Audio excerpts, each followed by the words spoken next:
Issue of debenture is क्या होता है ये? Capital loss, capital profit, revenue loss, revenue profit. Revenue loss होगा मेरे ख्याल से, क्योंकि डिवेंचर तो ईयरली ही होता है ना, शॉर्ट टर्म के लिए। नहीं, कैपिटल लॉस है ये,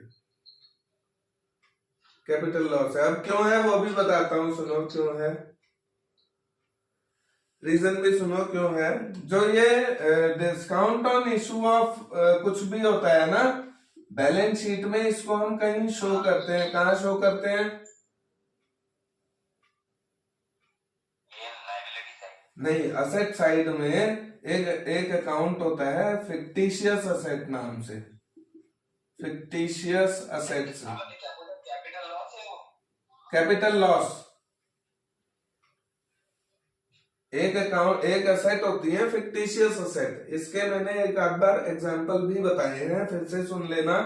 इसके 3 एग्जांपल बड़े मेन हैं। पहला पीएल अकाउंट, पहला पीएल अकाउंट। यहां पीएल अकाउंट के होने का मतलब है लॉस, क्योंकि पीएल अकाउंट अगर यहां होता है तो वो प्रॉफिट होता है, वहां डालते हैं तो लॉस होता है। तो अगर मुझे वहां डालना पड़ा तो मैं इसको किस असेट के नाम से बताऊं? तो जब कोई असेट का नाम नहीं सुझाया तो एक काल्पनिक नाम रख लिया, फिक्टिशियस असेट। ये काल्पनिक असेट्स है।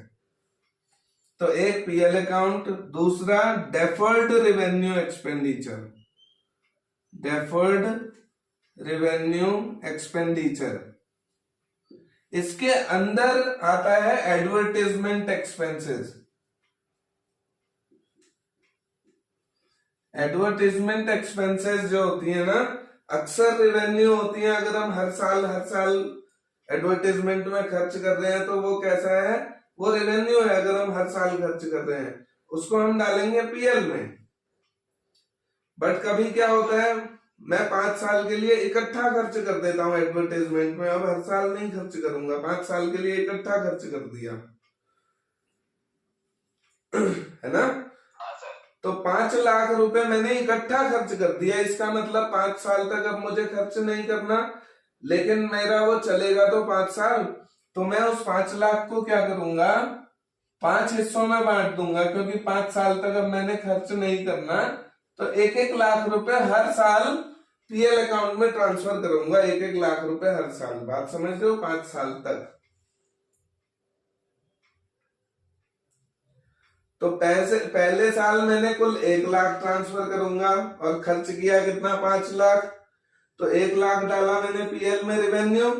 तो ये जो 4 रह गया है ये क्या है? ये डेफर्ड रेवेन्यू एक्सपेंडिचर यहां डालूंगा, और ये कैपिटल नेचर का हो गया। बात आई समझ में? 4 लाख। अगले साल अब ये 4 लाख, अगले साल क्या करूंगा, इस 4 लाख में से 1 लाख फिर पीएल में डाल दूंगा। तो अगले साल मेरे बैलेंस शीट में कुल 3 लाख दिखाऊंगा यहां। तीसरे साल फिर 1 वहां, 2 यहां।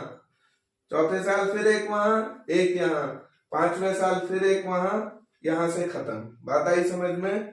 इस तरीके से इसको ट्रीट किया जाता है। और तीसरा जो होता है उसका नाम होता है discount on issue of debentures, या जो कुछ भी हो, डिस्काउंट ऑन इशू ऑफ आगे कुछ भी हो सकता है। तो अब बताओ, इसको मैं, अगर ये रेवेन्यू नेचर होता तो यहां नहीं आता, यहां आ रहा है, इसका मतलब इसका नेचर कैपिटल है। बात आई समझ में? आंसर भी यही